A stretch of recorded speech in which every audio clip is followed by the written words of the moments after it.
Christian Pulisic leads Milan to a 2-1 win in the Derby della Madonnina, with Matteo Gabbia scoring the late winner. Jules Paulo Fonseca's 4-2-4 gamble pays off. Yeah, boy, he needed that as well, didn't he? I mean, I won't lie, I didn't see this one coming at all.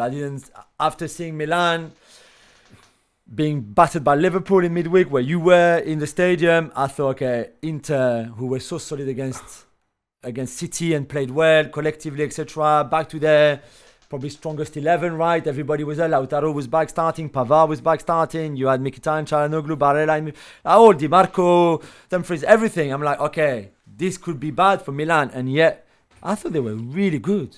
I think it's really awkward to play against a legit front four. Yeah. Tammy Abraham and Alvaro Morata.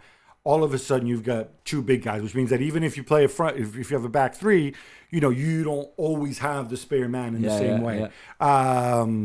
Pulisic, I thought, was on fire. One of the best players. I mean, Tammy Abraham, probably for me, was actually Milan's man of the match. Yeah. Reinders as well. Tremendous. Especially in the midfield too, as well, where you need to do so much work. Exactly. Because obviously that's what you sacrifice in your 4-2-4.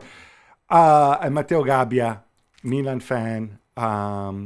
Amazing goal. Okay, he wasn't born in Milan. He was born near Varese, but it's 20 minutes away. He counts. He used to go to the games with his grandfather, who was a Milan season ticket holder for more than 50 years. I mean, beautiful. This is special. Beautiful. And Gab, what about Inter though? Simone Inzaghi was very honest after the game, saying that they didn't look like a team. That's the thing about Simone Inzaghi. When he gets down, he gets way down.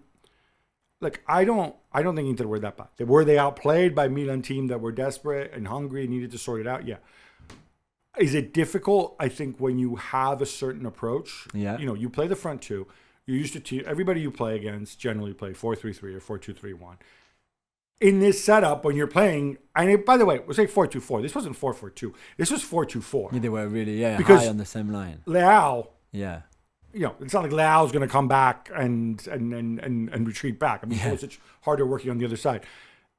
It does mess you up, and I think they lost a bit of rhythm. I think those guys who did play against City, that took a lot out of them mentally as well. And by the way, Fede Di Marco, best left back in the world. It's a short list. It's a short list. Not sure about Inzaghi's substitutions either. I'm keen on substitution, and we talked about Arteta and Guardiola before. I'm not really sure those after an hour worked really for them.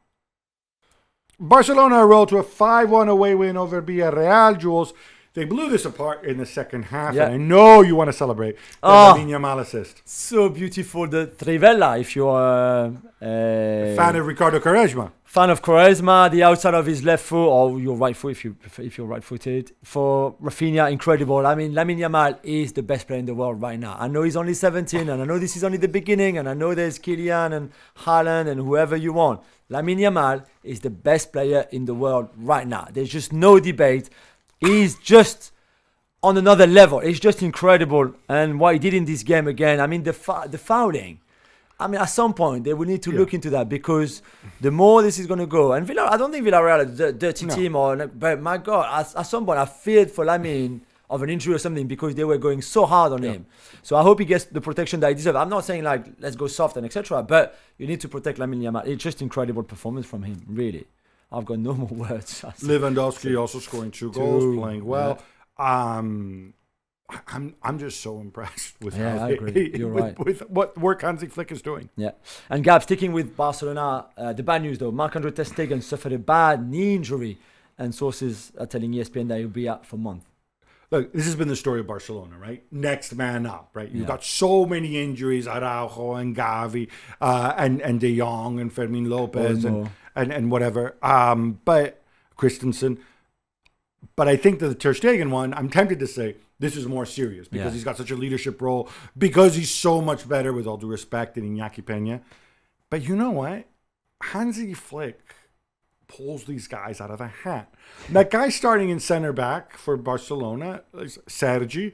I'm like, oh, what? Did the left back from the 1990s come out of retirement? No, it's some other dude, right? He's 19, first ever start. Boom, Villarreal away. Yeah. Here you go, enjoy. Gerrard coming in at left back. It's like, oh, look, Alejandro Balde had to be rested. I understand that. They find so many resources. I don't want to write them off. But on paper, They can have a losing joker, to- right? They can have a joker. No, Goalkeeper it's a joker. that doesn't- This isn't France. I know. I was Joker, just wondering. joke this. Remember when they signed Braithwaite because he didn't have any forwards, so they had him as a joker from Leganés or wherever he was playing. I don't know. Can't they do that? They can sign a goalkeeper who's out of contract, and I guess, or yeah. rescinds his contract. Not David De Gea, obviously. No, 'cause he obviously plays it's for taken. Fiorentina. It's taken.